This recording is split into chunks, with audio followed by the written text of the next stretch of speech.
আমার সম্মানিত ভাইয়েরা, সাহাবায়ে কেরামের মধ্য থেকে হযরত আব্দুল্লাহ আনসারী রাদিয়াল্লাহু তাআলা আনহু, তিনি আল্লাহর হাবিবের এমন একজন সাহাবী ছিলেন। তিনি একদিন আল্লাহর হাবিবের দরবার শরীফের মধ্যে গেলেন। নূর নবী আমার সমস্ত সাহাবীদেরকে বললেন, সাহাবীরা, কাল হাসর ময়দানে মহান আল্লাহ তাআলা বান্দাদের কাছ থেকে সর্বপ্রথম নামাজের হিসাব গ্রহণ করবেন। আমার সাহাবীরা, তোমরা সময় মতো 5 ওয়াক্ত নামাজ আদায় করো। সাহাবায়ে কেরামের মধ্য থেকে হযরত আব্দুল্লাহ আনসারী এই মেসেজটি পাওয়ার পরে তিনি বাসার মধ্যে চলে আসেন, আপন স্ত্রীকে ডেকে বললেন, আজকে প্রিয় নবী সাল্লাল্লাহু আলাইহি ওয়াসাল্লামের দরবার শরীফের মধ্যে গিয়েছিলাম। নবীজি বলেছেন, যে ব্যক্তি সময় মতো 5 ওয়াক্ত নামাজ আদায় করবে, তাহলে মহান আল্লাহ তাআলা তাকে কাল হাসর ময়দানে 5টি পুরস্কার দান করবেন। বিবি, তুমি আমার সাথে ওয়াদা করো, তুমি আজ থেকে সময় মতো 5 ওয়াক্ত নামাজ আদায় করবি। বিবি ডাক দিয়ে কয়, স্বামী আমার, আমি আপনার কাছে টাকা চাই না, আমি আপনার কাছে বাড়ি চাই না, গাড়ি চাই না, কোনো কিছু চাই না। যখন নামাজের সময় হয়ে যাবে, তখন আপনি আমাকে নামাজের কথা স্মরণ করাই দিবেন। জোরে বলেন সুবহানাল্লাহ। আমার ভাইয়েরা, অনেক বড় ইতিহাস। যখন মসজিদ নববীর মধ্যে যখন আজান হয়ে যায়, হযরত আব্দুল্লাহ নামাজ পড়ার জন্য মসজিদের মধ্যে চলে যায়। যখন নামাজ শেষ হয়ে যায়, মুনাজাত ধরার সাথে সাথে হযরত আব্দুল্লাহ মসজিদ থেকে বের হয়ে যায়। সাহাবায়ে কেরামরা পরস্পর সমালোচনা করতে শুরু করলো।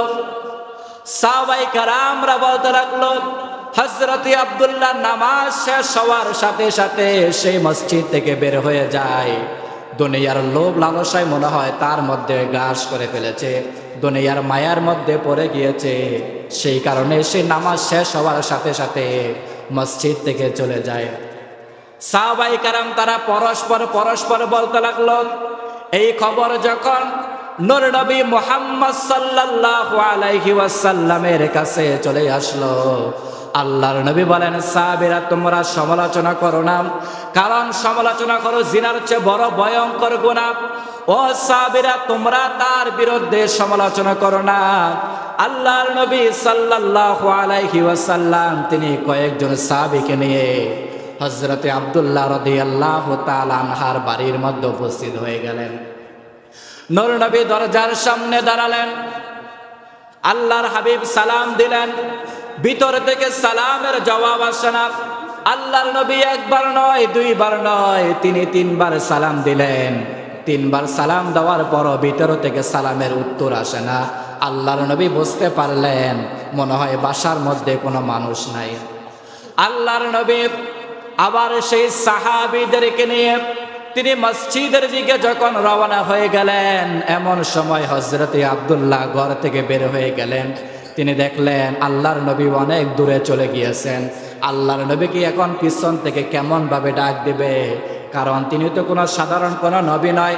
লাউলা কালামা খলাকাতুল আফলাক, যে নবীকে না বানাইলে আল্লাহ রাব্বুল আলামিন আকাশ বানাতেন না, জমিন বানাইতেন না, সেই নবীকে পিছন থেকে কেমন ভাবে তিনি ডাক দিবেন। হাদিস শরীফের মধ্যে এসেছে, তিনি জোরে জোরে শব্দ করতে শুরু করলেন।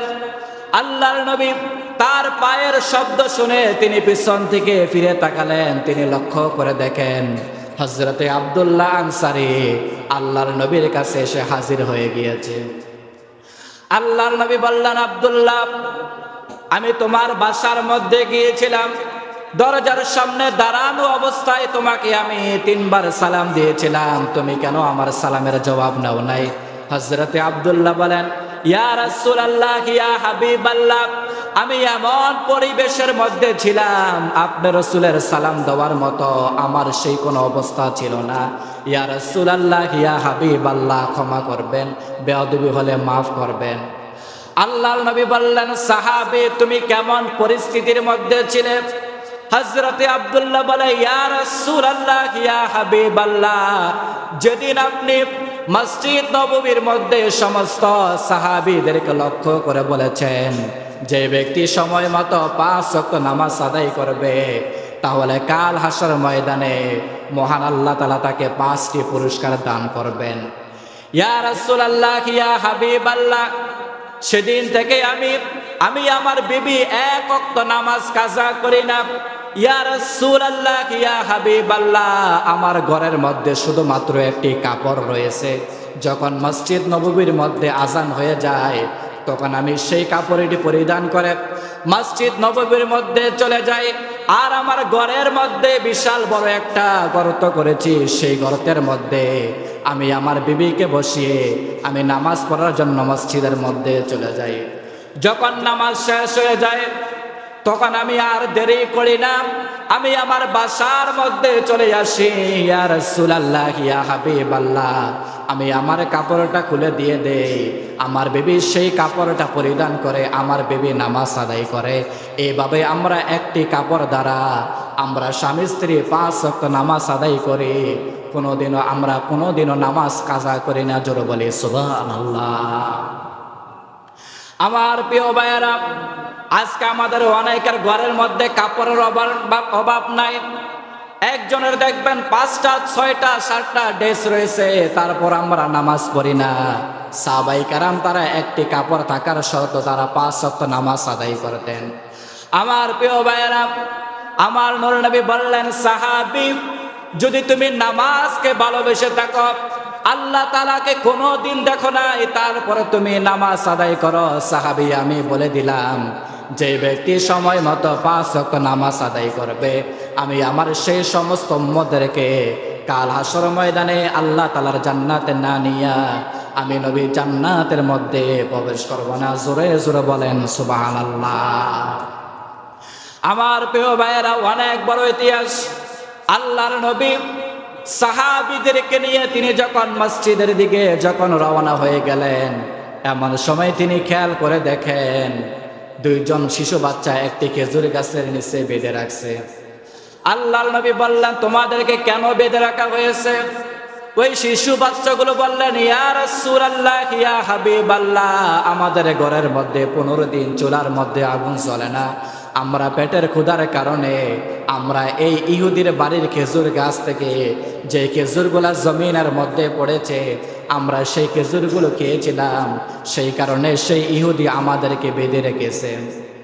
আল্লাহর নবী বলল, হযরত ওসমান রাদিয়াল্লাহু তাআলা আনহুকে বলল, ওরে ওসমান রে, আমার হাবিবের সাহাবী, আমার একজন সাহাবী হযরত আব্দুল্লাহ আনসারী রাদিয়াল্লাহু তাআলা আনহু, তার 2জন শিশু বাচ্চা খেজুর গাছ থেকে খেজুর পড়েছে, সেই খেজুর খাওয়ার কারণে তাকে গাছের নিচে বেঁধে রাখা হয়েছে।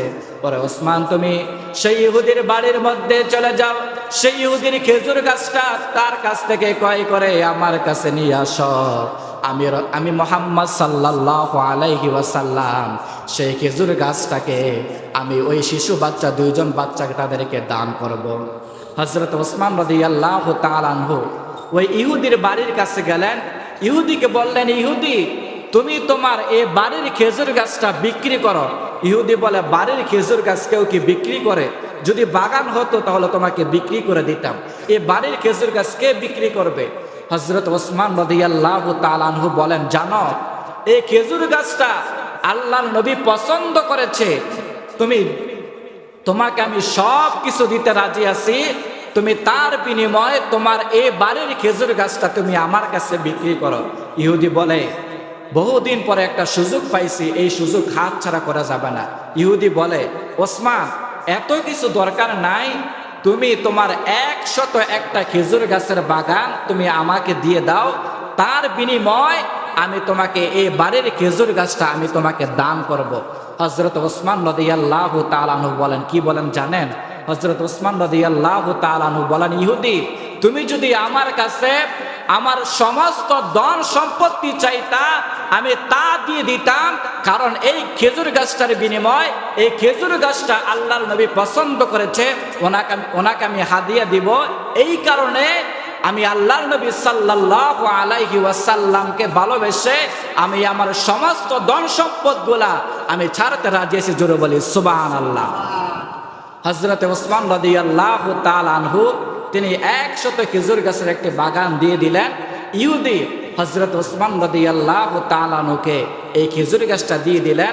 নবীজি সাল্লাল্লাহু আলাইহি ওয়াসাল্লামের কাছে যখন আসেন, নবীজি বলেন, হযরত ওসমান রাদিয়াল্লাহু তাআলা আনহু বলেন, ইয়া রাসূলুল্লাহ, আপনার খেজুর গাছটা আমি ইহুদির কাছ থেকে ক্রয় করে এনেছি।